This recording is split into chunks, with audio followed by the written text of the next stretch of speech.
പിതാവിൻ്റെയും പുത്രൻ്റെയും പരിശുദ്ധാത്മാവിൻ്റെയും നാമത്തിൽ ആമേൻ. ചൂടുകാലമാണ്. പുരുഷന്മാർക്കും സ്ത്രീകൾക്കും ചൂട് ഒരുപോലെ അനുഭവപ്പെടുന്നത് എന്ന് പറഞ്ഞ് ഞാൻ ഇംഗ്ലീഷിൽ ഒരു വീഡിയോ ഇറക്കി. അതിൻ്റെ അടിക്കുറിപ്പിൽ പലരും ചോദിച്ചു, വച്ചാൽ ഇത് മലയാളത്തിൽ കൂടെ ഒന്നും പറയത്തില്ലേ? ഇന്ന് ഈ പാശ്ചാത്യ രീതികളൊക്കെ അതിൽ കൂടുതലായിട്ട് കേരളത്തിലും ഉണ്ട്. ചൂടുകാലം വരാൻ നോക്കിയിരിക്കാത്ത ഉടുതുണിയില്ലാതെ നടക്കാനായിട്ട്, കാണിക്കാതെ മറയ്ക്കേണ്ടതെല്ലാം തുറന്ന് കാണിച്ചുകൊണ്ട് മാറുമറയ്ക്കാതെ, അഥവാ ശരീരത്തിലെ മാംസം കാണിച്ചുകൊണ്ട് സ്ത്രീകൾ തെരുവിലൂടെ നടക്കുന്നു, പള്ളിയിൽ പോകുന്നു. ഒരു ഡ്രസ്സിൻ്റെ ഒരു കോഡും ഒരു നിയന്ത്രണവും ഇല്ലാതെ, അത് മ്ലേച്ഛര പരസ്യമായിട്ട്. അത് എല്ലാവരും പറയും, ഈ നീല ചിത്രങ്ങളൊന്നും കാണരുത്, വീഡിയോയ്ക്കകത്തൂടെ കാണരുത്. ഇപ്പോൾ ഈ നീല ചിത്രങ്ങൾ അത് തെരുവിലൂടെ നടക്കുകയാണ്. ഞാനിപ്പോൾ യൂറോപ്പിലാണ്. ഇവിടെ അത് ഏറെ ഉണ്ട്.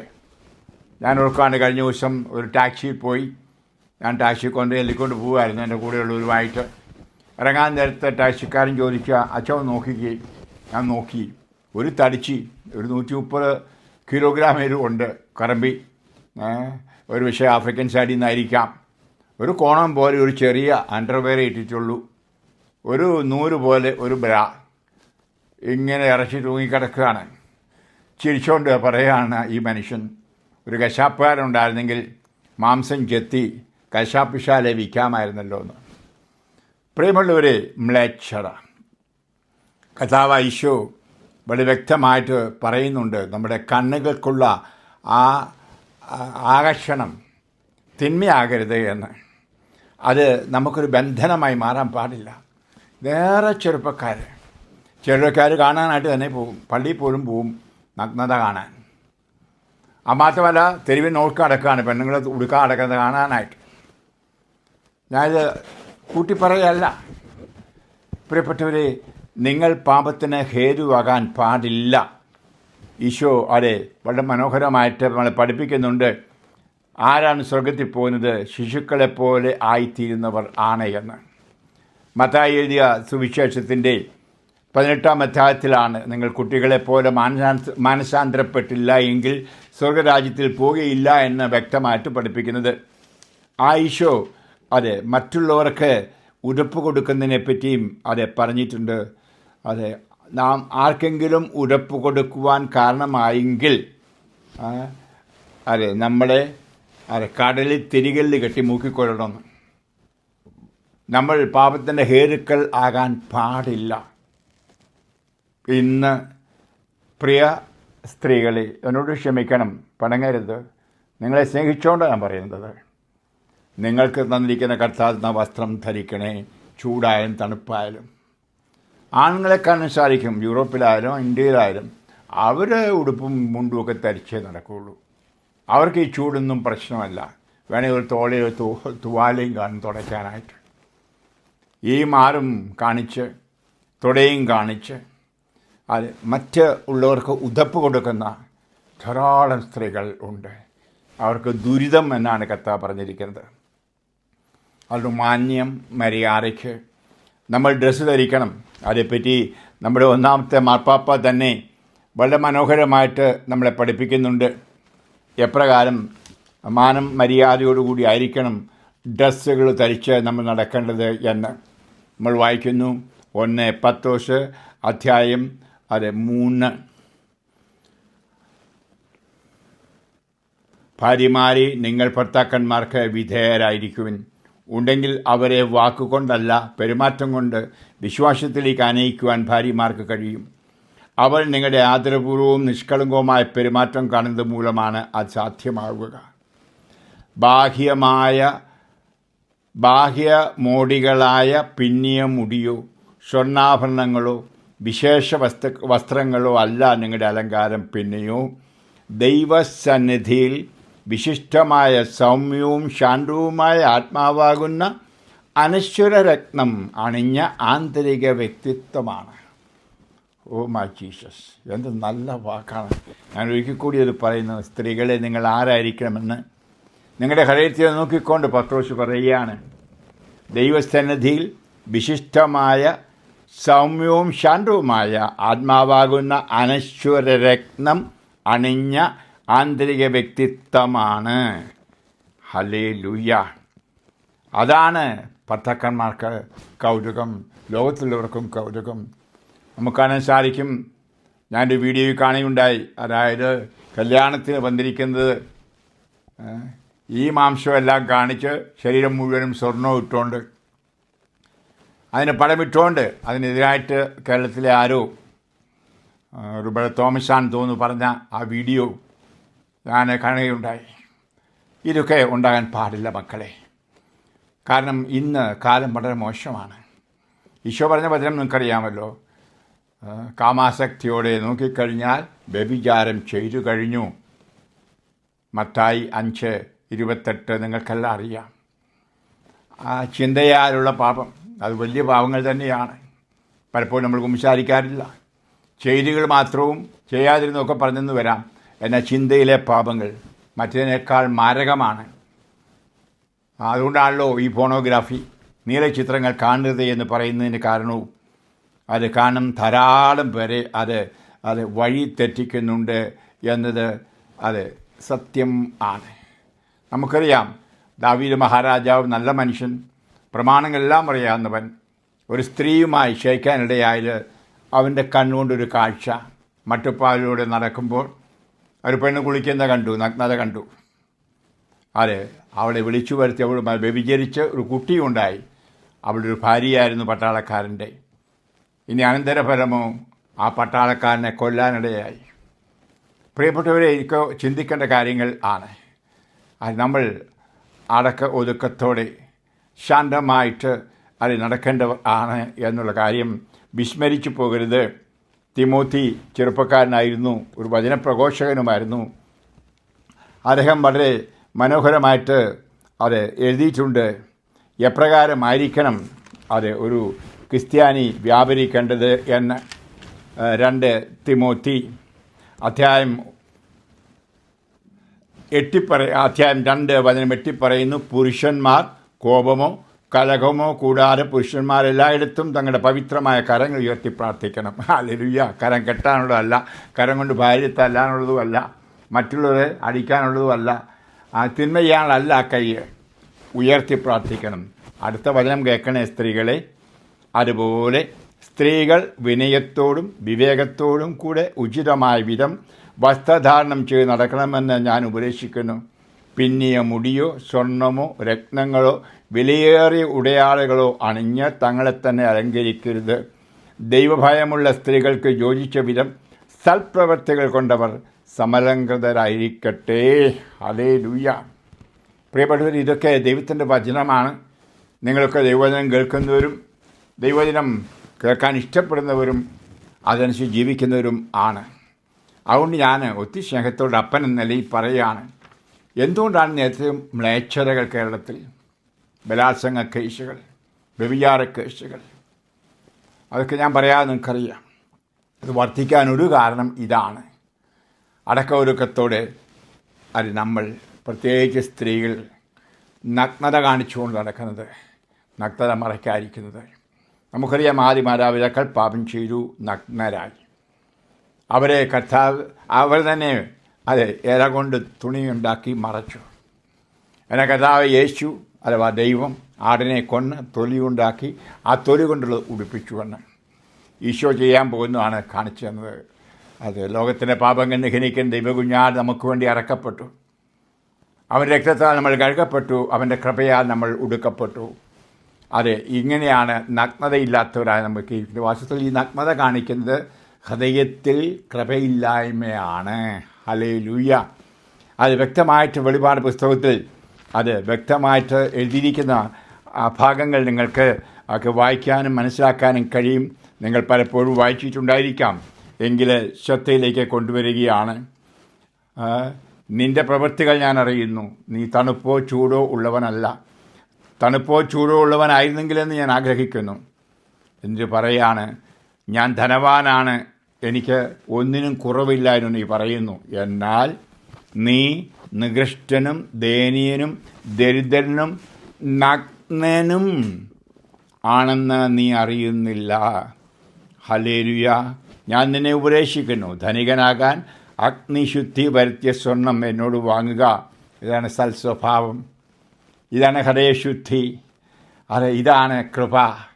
അത് ഈശോയോട് വാങ്ങണം. ഈശോ രക്തത്തിൽ കഴിയുമ്പോൾ നമ്മളെ തന്നെ വിശുദ്ധീകരിക്കണം. എന്നിട്ട് പറഞ്ഞിരിക്കുന്നു, നോക്കൂ, ശുഭവസ്ത്രങ്ങൾ എന്നോട് വാങ്ങുക, അങ്ങനെ മറ്റുള്ളവർ കണ്ട് ലജ്ജിക്കാതിരിക്കുവാൻ. ഹല്ലേലൂയ. അത് ചില പെണ്ണുങ്ങളെയൊക്കെ നോക്കുമ്പോൾ ലജ്ജ തോന്നും.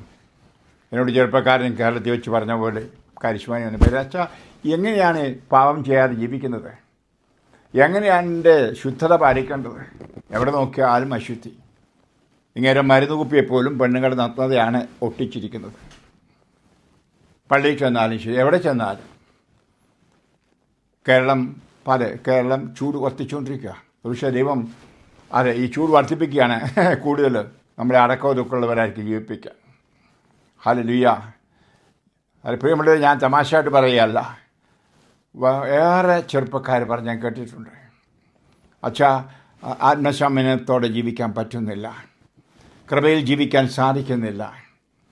കാരണം ഇപ്രകാരം ഉള്ള വേഷവിധാനങ്ങളൊക്കെയാണ് പള്ളിയിൽ കല്യാണത്തിന് പോയാലും കാണുന്നത്. കണ്ണടച്ചുകൊണ്ട് നടക്കാൻ പറ്റുമോ അച്ഛാ? എവിടെ നോക്കിയാലും എല്ലാ ഭിത്തികളിലും വെച്ചിരിക്കുന്ന നഗ്നതയാണ്. ഇനി അതുപോലൊക്കെ പടങ്ങളാണ്. ഈ ഫോൺ ഉപയോഗിച്ച് ഫോണോഗ്രാഫി കാണാതിരിക്കാം, പക്ഷേ പള്ളിയിൽ പോകാതിരിക്കാൻ പറ്റുമോ? സ്കൂളിൽ പോകാതിരിക്കാൻ പറ്റുമോ? കോളേജിൽ പോകാതിരിക്കാൻ പറ്റുമോ?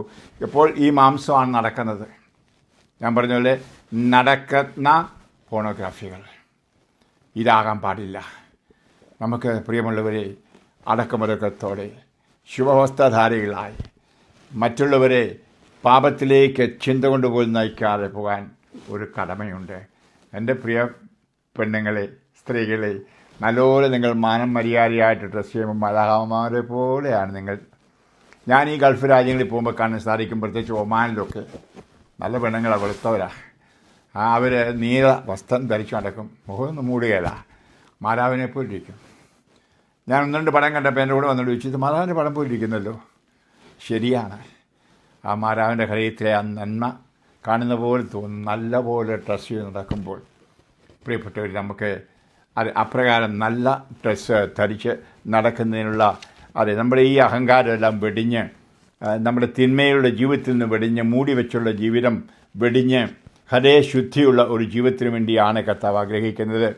കർത്താവ് അതിലേക്കാണ് നമ്മളെ വിളിക്കുന്നതും അതിൽ ജീവിക്കുവാനാണ് കർത്താവ് നമ്മോട് ആവശ്യപ്പെടുന്നതും.